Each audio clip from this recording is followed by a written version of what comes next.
Close SportsPulse USA Today's college football reporter Paul Myerberg breaks down the hottest headlines from Week 8.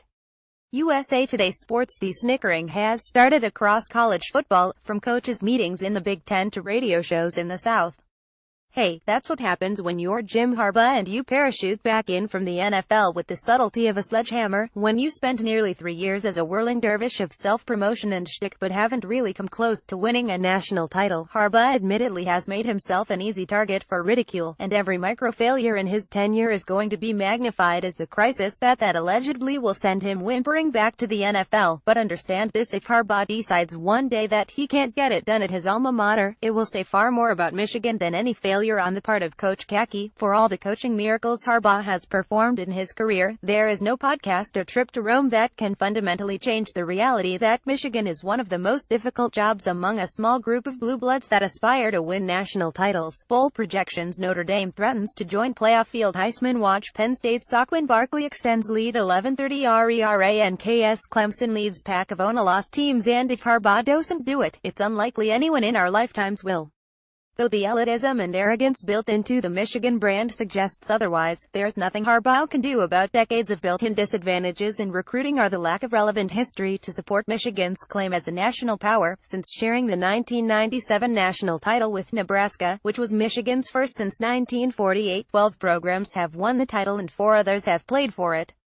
In that same span, Michigan has just 2 outright Big Ten titles, fewer than Wisconsin and as many as Michigan State. In other words, if Harbaugh eventually gets Michigan into the college football playoff, it will be an achievement built on raising the program above its recent history and current limitations, not a fulfillment of nostalgia that no longer represents reality. Michigan can always be a good program, but isn't it obvious by now how hard it is to build it into a great one? In Harbaugh's 3 recruiting classes, he's signed a mere 13 players from the state of Michigan, only 8 of which were considered elite recruits.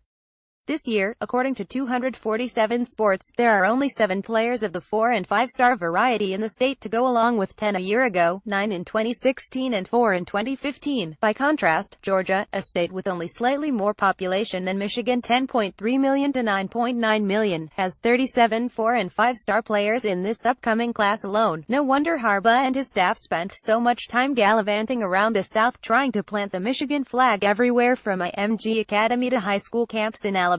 If you can squint past the showmanship, it's obvious that Harbaugh's circus tricks are less about his ego and more about survival in a sport that no longer gives Michigan many advantages. Hire Rashawn Gary's high school coach here, pull a 5-star such as Aubrey Solomon out of Georgia there, and you can hustle just enough at Michigan to make it look like a powerhouse.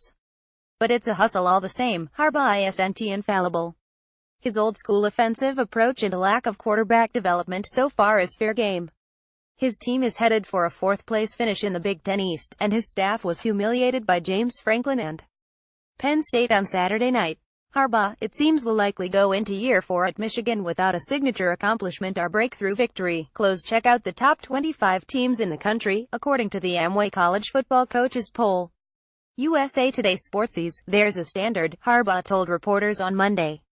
There's a standard we have to play to and need to be at, but the opportunity to learn that and go through that, that's a tremendous opportunity to get the team where it needs to be. Betting against Harbaugh, even at this point, would be foolish. Everything in his coaching career, from the University of San Diego to the complete turnaround at Stanford to reaching a Super Bowl with the 49ers, suggests there's something special in the way he teaches and motivates. Even in his first year at Michigan, he took what had become a soft program under Brady Hoke and remade it in his smash-mouth vision almost instantly, winning 10 games. Before he leaves, Harbaugh is going to squeeze every ounce of potential out of the Michigan program, whatever that may mean. If that doesn't result in a national championship, there will be plenty of shots fired within the industry about Harbaugh's massive salary, his odd duck personality, and the seemingly endless attention-getting gimmicks he's pulled since coming back to college. But at least Harbaugh, unlike previous Michigan coaches who all made their contributions to a 7-decade run that yielded half a national title, hasn't relied on Michigan's crusty brand or its talent-deficient geography and hoped things would fall the Maize and Blues direction. He's actively tried to even the odds and elbow his way back into the club of elites. This is the last best shot for Michigan to convince the rest of college football it's still a legitimate player. If it doesn't work, the image of failure for Michigan won't be Harbaugh, it will be a long look in the mirror.